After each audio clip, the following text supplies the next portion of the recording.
દેવાભાઈને બોલાવ્યા. દેવાભાઈએ હાકમને જવાબ આપ્યો, માલા કેમ ઉતારીએ? જે આપી છે જગદીશ, શીશ જે બાંધી છે તે શીશ સાથે જાય.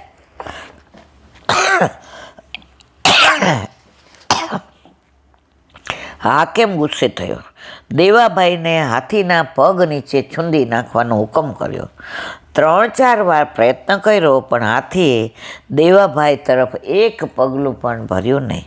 હાકેમને થયું, જેના માટે દેવાભાઈએ માલા તિલક ધારણ કર્યા છે તેણે જ દેવાભાઈનું રક્ષણ કર્યું. માલા તિલકના રક્ષણ માટે ગોકુળનાથજીએ બાદશાહને જવાબ આપ્યો, માલા તિલક અમારું સર્વસ્વ છે. ચિદ્રુપના કહેવાથી અમે માલા તિલક નહીં ઉતારીએ. માલા તિલક રક્ષણ માટે આપશ્રીએ 1677ના અષાઢ માસમાં ગોકુળથી કાશ્મીર જવા વિજય કૂચ કરી આપની સાથે ઘણા વૈષ્ણવોએ પ્રણામ કર્યો. પ્રવાસ ખૂબ કઠણ હતો. એક ડગલું વિચારીને મૂકવું પડતું હતું. શ્રીજીની મદદે ચતુરાનાગા અમને અને તેમના 1000 વૈરાગીઓ સાથે ચાલ્યા. 49 દિવસના પ્રયાણમાં 450 કોષનો માર્ગ વટાવી 70 વર્ષની વયે ધર્મ રક્ષણ માટે આપ શ્રી કાશ્મીર પધાર્યા. સોનું તે સોનું જ રહે છે. ભઠ્ઠીમાં તપે ત્યારે વધારે શુદ્ધ થાય. શ્રીજી ધર્મરક્ષક બની આ રીતે વિજય થઈ શ્રી ગોકુળનાથજીએ કાશ્મીરથી ગોકુળ જવાની તૈયારી કરી.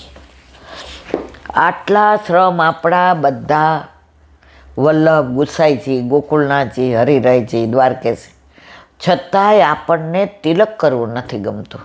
છતાંય આપણને કંઠી પહેરવી નથી ગમતી. કંઠી તો આપણો પ્રાણ છે, પણ જે સમજે કંઠી. અમે તો નાના હતા ને, બાથરૂમમાં કે ક્યાંય તૂટી જાય તો બાઈ અમને શીખવાડ્યું કે કંઠી પકડી રાખવાની. હવે સ્કૂલમાં તૂટી જાય તો એ કે અહીંયા બેબી ભરાવી દેવાની, કાં હાથમાં રાખવાની. ઘરે આવીએ ને પહેલાં અમને કંઠી પહેરાવે, પછી ઓલી કંઠી પેલી કરવાની. એટલે નાનપણથી એવું શીખવાડવામાં આવ્યું કે બ્રહ્મ સંબંધ લીધું હતું ત્યારે જે દ્રશ્ય હતું એ અમને કાયમ બા સમજાવતી કે તને બ્રહ્મ સંબંધ કોને આપ્યું? એટલે આપણે રાજકોટ વલ્લભલાલજી મહારાજ શ્રીએ. તો એ ત્યારે ત્યાં રહેતા હતા, મોટી ટાંકીથી આ બાજુ નાના એવા બંગલામાં, અને નીચે બ્રહ્મ સંબંધ આપતા હતા અને ઉપર બધું એમનું રહેવાનું. ને તો ઠાકોરજી અહીંયા હતા તો બ્રહ્મ સંબંધ આપ્યું, અમને સ્નાન કરાવ્યું. ભાભીજીએ અમને ચણિયા ચોળી ઓલી ચૂંદડી પહેરાવી, પછી કોરાવાળ એટલે કે ખુલ્લા રાખવાના. અને જે અમને જે હાથમાં તુલસીજી લઈને મદન મોહનજી પાસે લઈ ગયા અને તુલસીજી બ્રહ્મ સંબંધ મંત્ર આપ્યો. ને ગુરુદેવના આટલા લાંબા વાળને એ અપરસમાં ને એમના વાળ ભીના ને તમે જુઓ તો તિલક અને કંઠી ને સ્વરૂપ સાક્ષાત આપણને વલ્લભ લાગે.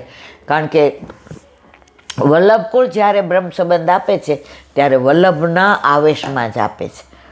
તો બાએ અમને કાયમ શીખવાડ્યું કે તમે બ્રહ્મ સંબંધ મંત્ર બોલો. રાજભોગ ધરાવતી વખતે ત્યારે તમને આ દ્રશ્ય યાદ રહેવું જોઈએ. શરૂઆતમાં અમને ગુસ્સો આવતો, પણ પછી સમજણ.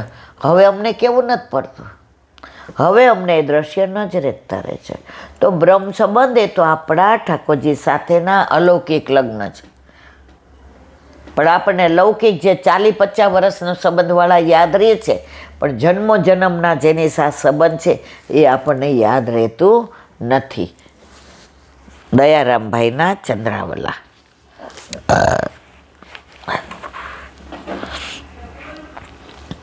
શ્રવણ સુન સજની બહાજે મંજિલરા, આજ નિસલાગત પરમ સુહાય, અતિ આવેશ હોત તન મન में શ્રી ગોકુલ બજત બધાય. આ કીર્તન વ્રજ ભક્તોના ભાવથી ગાયેલું. એક સખી બીજી સખીને કહે છે, સાંભળ સજની ગોકુળમાં મંદિલરા વાગે છે. નંદ બાવાને ઘેર પુત્રનું પ્રાગટ્ય થયું છે. આ જાણીને રાવણની નારીઓ તથા ગોપી વર્ગ અતિ પ્રસન્ન થઈ રાવલવારે બધા ઉત્સાહભેર ગોકુળ આવે છે. ઊંચેથી ટેર દઈને કહીએ, ભૈયા હો, આજ કોઈ વન મત જઈયો, ગાયો પાછી વાળો, આ તો નંદ કે આનંદ ભયો, ચલો સબ ગોકુળ. આજે કોઈએ ગાયો ચરાવવા જવાની જરૂર નથી. આમ સાંભળતા જ ગોપ ગોપીઓ સર્વ સુંદર શૃંગાર સજીને નંદ ઘેર આવી ઉત્સવ મનાવે છે. આ ભાવનું કીર્તન છે. આ કીર્તન સાંભળીને શ્રી ગુસાઈજી અતિ પ્રસન્ન થયા. આ કોની વાત આવે છે અત્યારે? કયા? ભગવાન દાસ. આ ભગવાન દાસે અનેક પદો બનાવ્યા છે. દરેક પદમાં છાપ દીધી છે. કહે છે ભગવાન હિત રામ રાય પ્રભુ.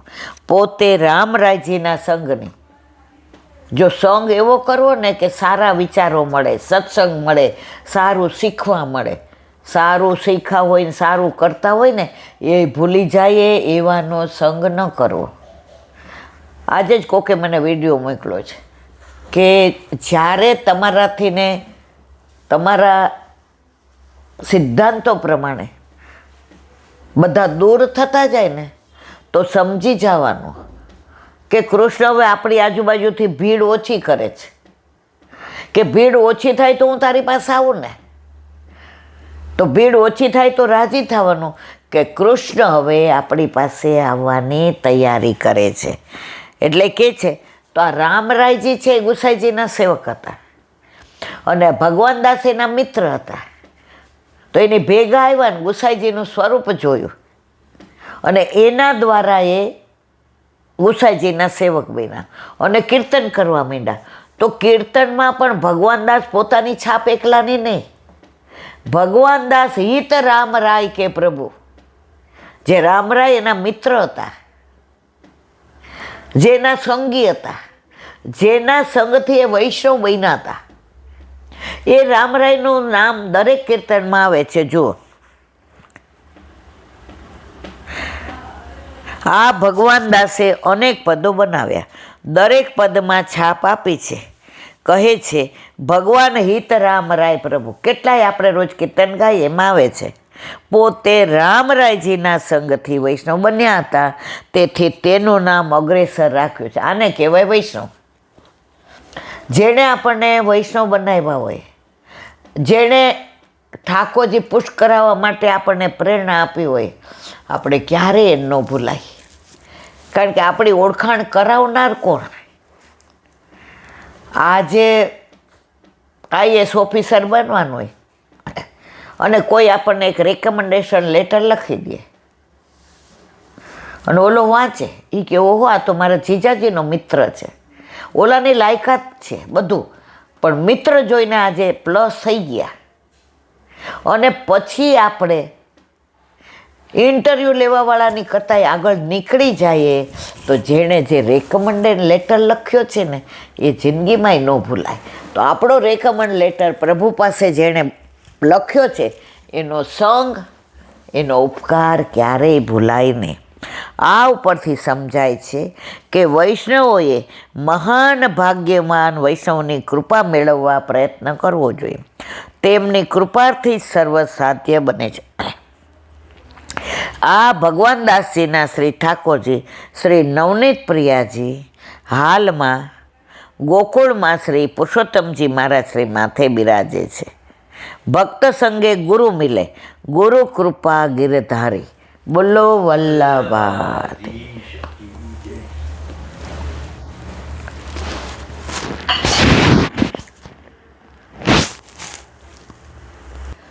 શ્રી વલ્લભાધીશજી. સુબુદ્ધિનીજીનું પાન વલ્લભ કરાવે તો થાય અને સ્પર્શ કરવો આપણા બસની વાત નથી. રાજાએ આવો અવિવેક કેમ કર્યો એવી શંકા થાય માટે કહે છે એશ કિમ નિભૃતા શેષ કરણો મિલિતે ક્ષણ વૃષા સમાધિ રાહો સ્વીકમતું નો સાત્ય ક્ષત્ર બંધુભી.